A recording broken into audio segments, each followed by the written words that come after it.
Bueno, chicos, buenas tardes. El día de hoy vamos a grabar un video con una clase del tema que se trabajó en la guía 5, ¿verdad? Que vemos en clase y que también se va a repasar en la guía 6. Entonces, vamos a ver algunos ejercicios para retomar el tema y que aquellos que no han ido a clase pues, puedan utilizar el recurso. Ok, vamos a recordar un poquito el principio de Arquímedes, ¿verdad?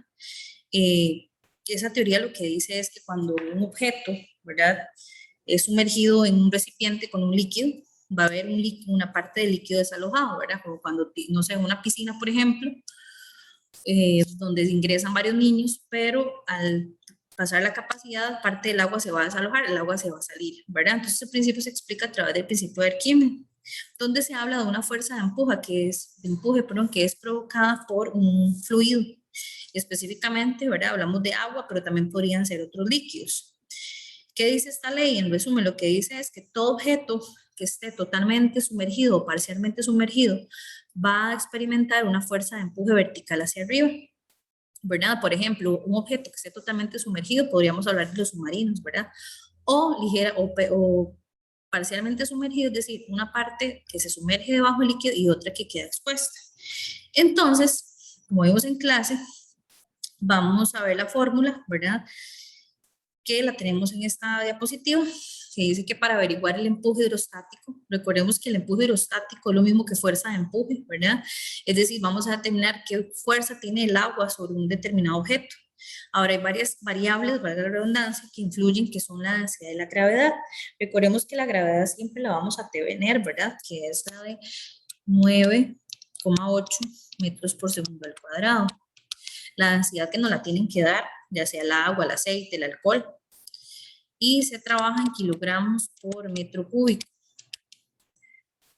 En el caso del empuje hidrostático, como también se le llama fuerza de empuje, recordemos que todas las fuerzas tienen por unidad el newton. Entonces, según la fórmula, lo que vamos a hacer simplemente es multiplicar el valor de la densidad del líquido por la gravedad y el valor sumergido, perdón, y el volumen sumergido que vamos a ver en una diapositiva a continuación. Para este ejemplo tenemos un iceberg, ¿verdad? Un iceberg, una masa de hielo flotando en el agua de mar, y vemos una parte que está expuesta y una parte que está sumergida. Esta parte es lo que le vamos a llamar volumen sumergido.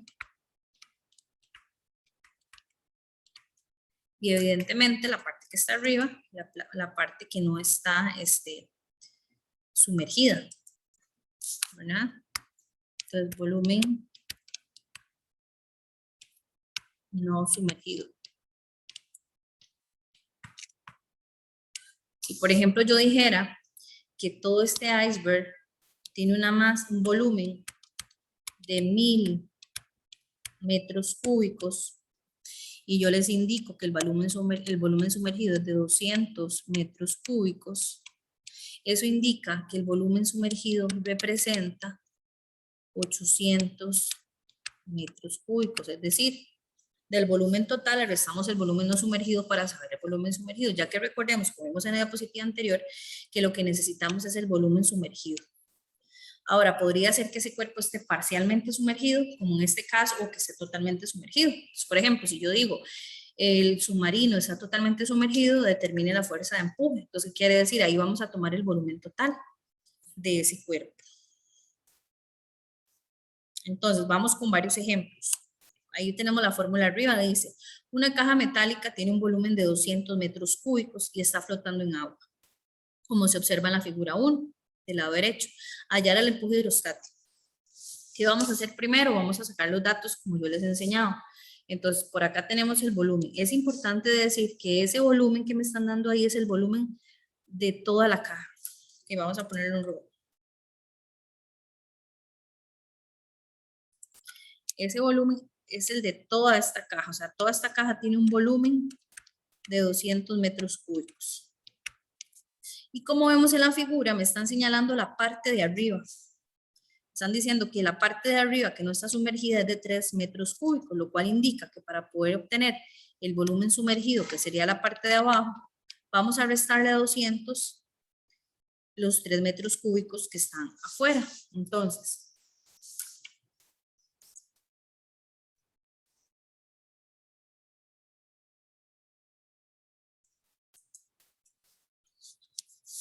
dice que el volumen total es de 200 metros cúbicos, lo cual significa que el volumen sumergido va a ser de 200 metros cúbicos menos la parte que no está sumergida, o sea, la parte de arriba, lo cual nos da 197. Vamos a borrar esto.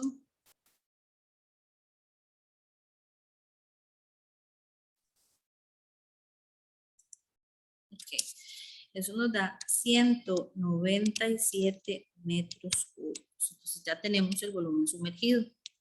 Ahora, ¿qué otro dato tengo que tener? Tengo que tener la densidad y tengo que tener la gravedad, según lo dice la fórmula. La gravedad siempre la tenemos, que es 9,8 metros sobre segundo al cuadrado, y la densidad va a ser la del líquido. En este caso dice que está flotando en agua. Entonces, la densidad del agua es de 1000 kilogramos por metro cúbico. Siempre va a ser la del agua. Ya si dice agua salada diferente, es 1025, como lo vamos a ver en otro problema. Entonces aquí tenemos 1000 kilogramos metro por segundo al cuadrado. Entonces ahora sí, podemos aplicar la fórmula. Entonces la fórmula dice que voy a multiplicar la densidad, que son 1000 kilogramos por metro cúbico, por la gravedad, que es de 9,8 metros por segundo al cuadrado, por el volumen sumergido que habíamos averiguado, que es de 197 metros cúbicos. Procedemos a multiplicar todo eso. 1000 por 9,8 por 197, lo cual nos da un total de 1.093.600.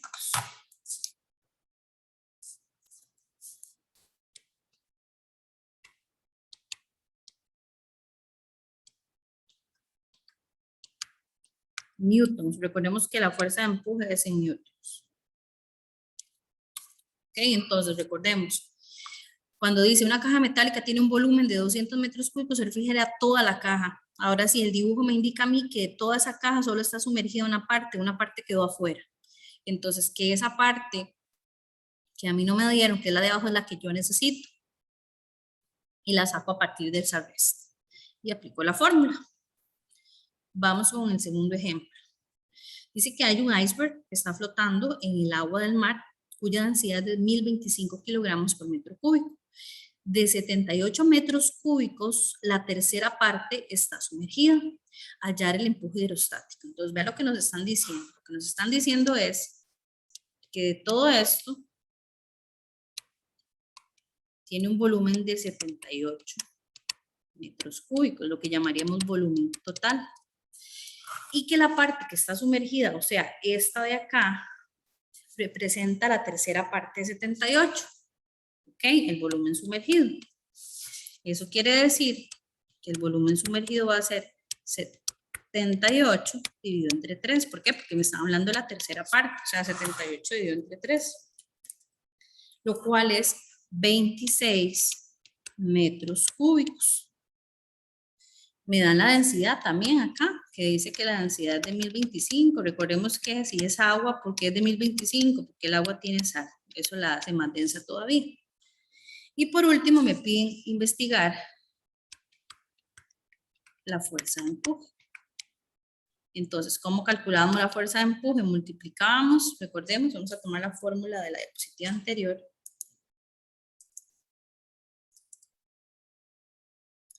No la puedo copiar, entonces la vamos a poner aquí. Fuerza de empuje, densidad por gravedad por velocidad, volumen sumergido, disculpe. Entonces, la densidad es de 1025 kilogramos por metro cúbico por la gravedad, que son 9,8 metros por segundo al cuadrado, por el volumen sumergido que calculamos arriba, que es de 26 metros cúbicos. Multiplicamos todo eso 1025 por 9,8 por 26.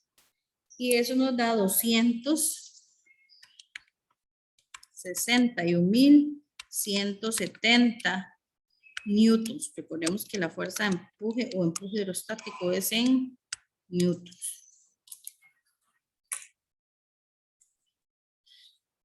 El tercer ejemplo dice que un cilindro flota en una piscina con aceite.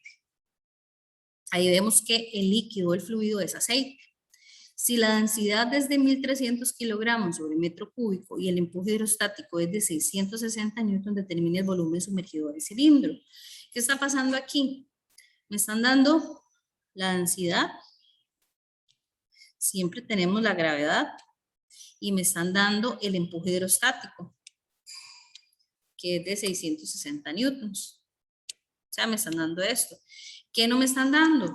No me están dando el volumen sumergido, que es lo que a mí me están pidiendo. Entonces, en los datos vamos a poner, yo tengo que averiguar el volumen sumergido, pero si se dan cuenta, no lo podemos realizar con una resta sencilla de volúmenes, porque ni siquiera me dan ningún volumen, pero me están dando lo demás. Me están dando que el empuje hidrostático es de 660 newtons, y la gravedad que siempre la tenemos, y la densidad del aceite que es de 1.300 kilogramos por metro cúbico. Entonces, eso quiere decir que de esa fórmula que tenemos acá, vamos a tener que despejar.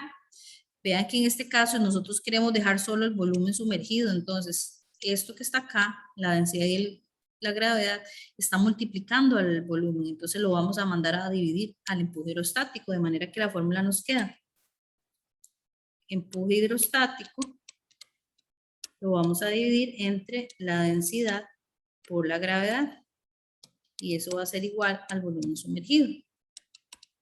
Es decir, empuje hidrostático, 660 newtons, entre la densidad, que son 1.300 kilogramos por metro cúbico, por la densidad, que es de 9, por la gravedad, que es de 9,8 metros por segundo al cuadrado. Dividimos eso en la calculadora, 660 entre 1.300 por 9,8, lo cual nos da un total de 0,05 metros cúbicos. Recordemos que los volúmenes son en metros cúbicos. Entonces, cuando me piden el volumen sumergido, lo que hago es un despeje sencillo, y así obtenemos los metros cúbicos. Ok, eso para quiénes. Para la ley de Boyle es una ley que se aplica a los gases. Un gas por lo general se va a ver influenciado, o van a haber factores que lo afectan, como la presión, el volumen, la temperatura. Ahora, los gases tienen que estar en un sistema cerrado, evidentemente, porque los gases se escapan. ¿Por qué? Pueden escaparse, son muy volátiles porque tienen alta energía cinética.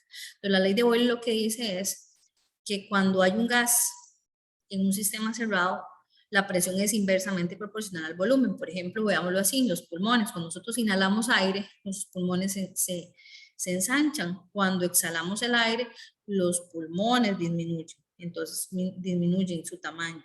Eso quiere decir, si yo aumento presión, voy a disminuir el volumen, pero si yo disminuyo la presión, el volumen va a aumentar, como lo podemos ver en este gráfico, ¿verdad? Donde véanlo ahí, por ejemplo, las pelotitas lilas representan las partículas de gas. En la primera imagen, en el estado inicial, vemos que el volumen es menor con respecto al estado final. ¿Por qué? Porque en el primero se le aplicó mayor presión, mientras que en el segundo la presión disminuyó. Entonces aquí, bueno, vamos a ver que la fórmula que vamos a usar es esta, que es la multiplicación de presiones y volúmenes iniciales igual a la presión final por el volumen final. Entonces la fórmula que vamos a usar es esta. Evidentemente esa fórmula tiene 4 variables, de la cual uno siempre va a ser incógnita. Me pueden pedir cualquiera de las 4. El despeje siempre va a ser igual. Vean que está multiplicando esas variables, entonces solo vamos a pasar a dividir cuando sea necesario. Yo lo que les recomiendo es que cuando vayan a sacar los datos, pongan de una vez las 4 variables, que pongan P1, P2, volumen 1 y volumen 2. De manera que ustedes vayan llenando y les quede lo que tienen que averiguar. Pues el problema dice, un cilindro ajustable contiene un gas ideal que ocupa un volumen de 20 metros cúbicos. Tenemos el primer volumen. Cuando la presión sobre las paredes es de 80, tenemos una presión. Si el volumen es aumentado a 80 metros cuadrados, ¿cuál será la nueva presión? Importante. Si aquí dice cuál será la nueva presión, quiere decir que nos están pidiendo averiguar la presión 2. Si hubiera dicho cuál fue la presión inicial, pues averiguamos P1. Entonces, en ese orden, vean que tenemos un gas de 20, perdón, un volumen de 20, que luego aumenta a 80. Eso quiere decir que el volumen inicial es de 20 metros cúbicos y que el volumen final aumenta a 80 metros cúbicos. Y por ahí teníamos una presión que era 80 atmósferas. Si a mí me piden la nueva presión, quiere decir que la P1 es 80 atmósferas. Entonces, ¿qué vamos a hacer?